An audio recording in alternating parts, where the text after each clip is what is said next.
السلام علیکم، welcome to my YouTube channel relation with Islam. امید کرتی ہوں آپ سب خیریت سے ہوں گے۔ آج کے اس ویڈیو میں آپ سب سے شیئر کرنا چاہتی ہوں کہ حدیث کی روشنی میں کن لوگوں کے لیے رشتہ ازدواج میں بننے سے منع فرمایا گیا ہے۔ آئیے چلتے ہیں ویڈیو کی طرف۔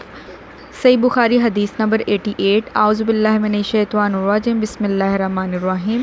عقبہ نے ابو احاب بن عزیز کی لڑکی سے نکاح کیا تو ان کے پاس ایک عورت آئی اور کہنے لگی کہ میں نے عقبہ کو اور جس سے اس کا نکاح ہوا ہے اس کو دودھ پلایا ہے، نہ تو نے کبھی مجھے بتایا ہے۔ یہ سن کر عقبہ نے کہا مجھے نہیں معلوم کہ تو نے مجھے دودھ پلایا ہے اور نہ تو نے کبھی مجھے بتایا ہے۔ تب عقبہ سوار ہو کر رسول اللہ صلی اللہ علیہ وسلم کی خدمت میں مدینہ منورہ حاضر ہوئے اور آپ سے اس کے متعلق دریافت کیا تو آپ صلی اللہ علیہ وسلم نے فرمایا کس طرح اس لڑکی سے تم رشتہ رکھو گے حالانکہ اس کے متعلق یہ کہا گیا ہے۔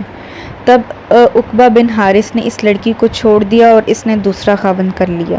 اس حدیث سے ہمیں یہ بات پتہ چلتی ہے کہ دودھ شریک لڑکا اور لڑکی آپس میں بہن بھائی کا رشتہ رکھتے ہیں اور وہ رشتہ ازدواج میں نہیں بن سکتے۔ امید کرتی ہوں آج کی ویڈیو آپ کو اچھی لگی ہوگی۔ ویڈیو کو لائک، شیئر اور کامنٹ ضرور کریں اور ڈیلی احادیث کے لیے میرے چینل کو سبسکرائب کریں۔ Thank you.